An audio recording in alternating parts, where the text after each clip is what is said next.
भारत ने अपनी रक्षा क्षमताओं में एक और मील का पत्थर हासिल किया है। जी हां, रक्षा मंत्रालय ने रविवार यानी कल 24 अगस्त को घोषणा की कि ओडिशा के तट के पास एक नई एकीकृत एयर डिफेंस सिस्टम IADWS का सफल परीक्षण किया गया, जिसमें कई हथियारों ने अलग अलग ऊंचाइयों और दूरी पर 3 टारगेटों को नष्ट किया। बता दें कि ये उपलब्धि प्रधानमंत्री नरेंद्र मोदी द्वारा मिशन सुदर्शन चक्र के तहत स्वदेशी एयर डिफेंस सिस्टम विकसित करने की घोषणा के कुछ दिनों बाद आई है, जिसका लक्ष्य अगले 10 सालों में भारत की सैन्य और नागरिक सुविधाओं को हवाई हमलों से बचाने के लिए एक मजबूत रक्षा कवच तैयार करना है।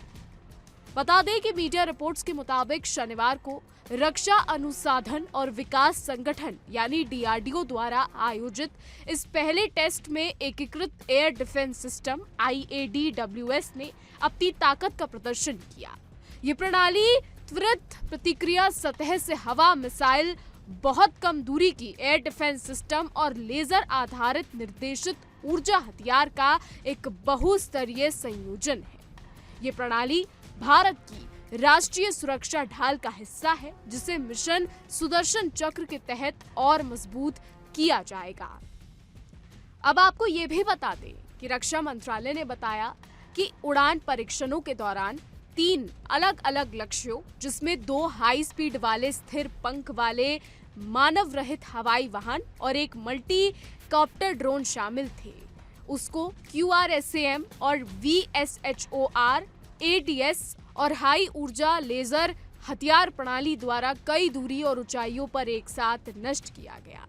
बता दें कि टेस्ट के दौरान मिसाइल प्रणालियों, ड्रोन का पता लगाने और नष्ट करने की प्रणाली, कमांड और नियंत्रण प्रणाली, संचार प्रणाली और रडार ने बिना किसी कमी के काम किया। चांदीपुर में एकीकृत परीक्षण रेंज ITR द्वारा तैनात उपकरणों ने उड़ान डेटा को कैप्चर कर इसकी सफलता की पुष्टि की। ये सिस्टम हैदराबाद में रक्षा अनुसंधान और विकास प्रयोगशाला द्वारा विकसित केंद्रीकृत कमांड और नियंत्रण केंद्र द्वारा संचालित होती है, जो इसे एकीकृत और प्रभावी बनाता है। आपको बता दें कि इस साल अप्रैल में भारत ने स्वदेशी लेजर हथियार का परीक्षण किया था, जिसने लंबी दूरी के स्थिर पंख वाले ड्रोनों और निगरानी उपकरणों को नष्ट करने की अपनी क्षमता का प्रदर्शन किया। इस तकनीक में महारत हासिल करने वाले देशों की लिस्ट में भारत अब अमेरिका, रूस, चीन, ब्रिटेन, जर्मनी और इजराइल जैसे देशों के साथ शामिल हो गया है। ये तकनीक मिसाइलों, ड्रोनों और छोटे प्रोजेक्टाइल्स को निष्क्रिय करने में सक्षम है। आपको ये भी बता दें कि रक्षा मंत्री राजनाथ सिंह ने इस उपलब्धि पर खुशी जताते हुए कहा कि इस अनूठे उड़ान परीक्षण ने हमारे देश की बहुस्तरीय वायु रक्षा क्षमता को स्थापित किया है और ये दुश्मन के हवाई खतरों के खिलाफ महत्वपूर्ण सुविधाओं की क्षेत्र रक्षा को मजबूत करेगा। वहीं आपको ये भी बता दें कि प्रधानमंत्री नरेंद्र मोदी ने भी स्वतंत्रता दिवस के अपने भाषण में मिशन सुदर्शन चक्र की शुरुआत की घोषणा की थी।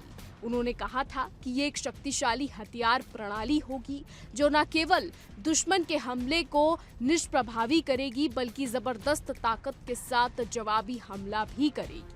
उन्होंने आगे ये भी कहा था कि अगले 10 सालों में यानी 2035 तक मैं इस राष्ट्रीय सुरक्षा ढाल को विस्तारित, मजबूत और आधुनिक बनाना चाहता हूँ। भगवान श्री कृष्ण से प्रेरणा लेते हुए हमने सुदर्शन चक्र का मार्ग चुना है।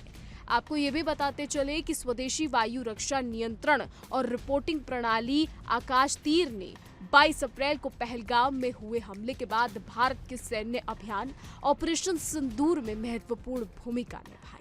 बताते चले कि आकाश तीर ने पाकिस्तानी हवाई हमलों की कई लहरों को विफल किया।